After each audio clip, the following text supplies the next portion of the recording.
कुलदीप सिंह सेंगर की जमानत रोक पर सामाजिक कार्यकर्ता योगिता भयाना और हेमंत ने क्या कुछ कहा वो भी सुनिए। Definitely we were expecting this. I think it's a good sign. और मुझे लग रहा है कि अभी they have verbally announced it and they will be legally announcing it whatever it is. But however, it's a good sign. What we were hoping we are getting. It is a positive sign that they are saying verbally. At least in verbal discussion it has come out that Supreme Court said they are inclined to give justice, inclined to stay the order, bail order. I think that's the biggest news as of now. तो उसमें अभी आज supreme court को मैं धन्यवाद देना चाहूँगा। पीड़िता धन्यवाद देना चाहती है। पूरी देश की संवेदना सुनी सुप्रीम कोर्ट और अभी उस ऑर्डर पे स्टे लग गया है और सुप्रीम कोर्ट सख्त आवाज़ में ये मतलब आदेश दे दिया है निचली कोर्टों में कि अभी किसी भी मामले में उस अपराधी को जेल से बाहर नहीं निकाला जाएगा और जो ये ऑर्डर है उस पर स्टे है। अपोजिशन को उसमें काउंटर एफिडेविट फाइल करने का टाइम मिला है और तब तक के लिए उसको किसी भी मामले में छोड़ा नहीं जाएगा, बाहर नहीं निकाला जाएगा। ये सुप्रीम कोर्ट का आदेश है और स्टे है हाईकोर्ट का ऑर्डर में। तो योगिता भयाना को आपने सुना, जो कि इस लड़ाई को लगातार आगे बढ़ा रही थी, पीड़िता के साथ लगातार दिन रात। अब मैं इस पूरे मामले को लेकर बता दूं, ये रेप केस है क्या।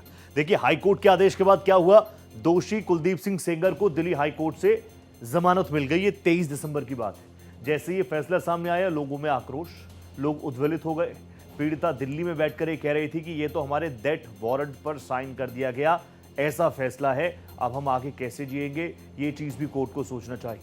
अब 24 दिसंबर को क्या हुआ, 23 को फैसला आया। 24 तारीख को इंडिया गेट पर पीड़ित परिवार का बड़ा प्रदर्शन हुआ, बड़ी संख्या में आम लोग जुटे। योगिता भयाना जिनको अभी आप सुन रहे थे, वो भी पीड़ित पक्ष के साथ ही थी। फिर धीरे धीरे चीजें आगे बढ़ी, कारवा बनता गया। 24 तारीख को पीड़िता से राहुल गांधी, सोनिया गांधी, प्रियंका गांधी वाड्रा की मुलाकात होती है 10 जनपद में। 24 तारीख को राहुल सोनिया गांधी से मुलाकात होती है पीड़िता की। वो उसको ढांढस बताते हैं कि आपके साथ जो गलत हुआ है वो पूरा देश जानता है गलत हुआ है, लेकिन आपको न्याय मिलेगा, न्याय मिलेगा, न्याय मिलेगा। उसके बाद 25 दिसंबर को आप देखिए, दिल्ली हाईकोर्ट के फैसले को सीबीआई चैलेंज करती है सर्वोच्च अदालत में, सुप्रीम कोर्ट ऑफ इंडिया में। 25 तारीख को ये होता है और 28 तारीख को दिल्ली के जंतर मंतर पर पीड़िता का धरना प्रदर्शन होता है। ये लोग पहले इंडिया गेट जाते हैं, वहां पर पुलिस उनको बताती है this is not the place, go to Jantar Mantar. 29 तारीख को आप देखिए, सेंगर की जमानत के खिलाफ सुप्रीम कोर्ट में सुनवाई होती है। सबकी निगाहें थी कि सुप्रीम कोर्ट से क्या सुप्रीम ऑर्डर आता है और फौरी तौर पर जो राहत आई है, स्टे दिल्ली हाई कोर्ट के ऑर्डर पर सुप्रीम कोर्ट ऑफ इंडिया ने लगा दिया। 29 तारीख को सुप्रीम कोर्ट ने दिल्ली हाई कोर्ट के आदेश पर रोक लगा दी, स्टे लगा दिया, नोटिस जारी कर दिया गया कुलदीप सिंह सेंगर से भी। ठीक है, कुलदीप सिंह सेंगर को भी नोटिस जारी कर दिया, 4 हफ्तों में जवाब मांगा है। तो अभी तक घटनाक्रम ये रहा। मेरे साथ मेरे सहयोगी गोपाल कृष्ण जुड़ चुके हैं। गोपाल जी, प्लीज मुझे एक बार विस्तार से बता दे, देश की नहीं दुनिया की निगाहें थी कि सुप्रीम कोर्ट से क्या सुप्रीम ऑर्डर आएगा, ये कितनी बड़ी राहत और आगे क्या कुछ पेचीदा चीजें, आगे कुलदीप सिंह सेंगर के पास क्या कुछ ऑप्शन और पीड़ित पक्ष इस फैसले को कैसे देख रहा है, सबसे पहले ये बताइएगा। देखिए रोहित, पीड़ित पक्ष के लिए बहुत बड़ी राहत है और उसने उम्मीद जताई है कि आगे भी राहत बरकरार रहेगी और यह भी कहा कि उसे सुप्रीम कोर्ट पर भरोसा था।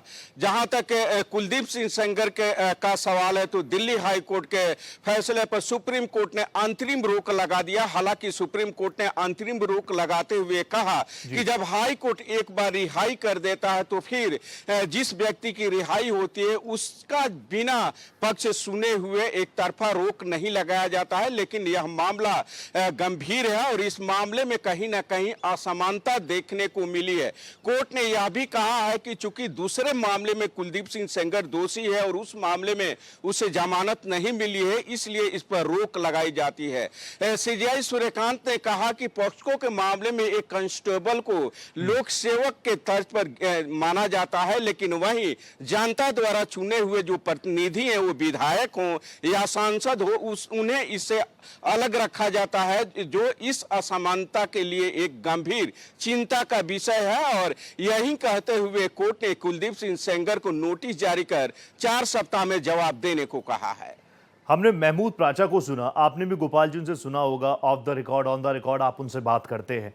इस पूरे मामले को लेकर वो कह रहे हैं कि मैं पीड़ित पक्ष को कम से कम अब ये कह पाऊंगा कि आप कुछ और दिन राहत की सांस ले सकते हैं, यानी मन में वो मान चुके हैं कि ये लड़ाई लंबी है।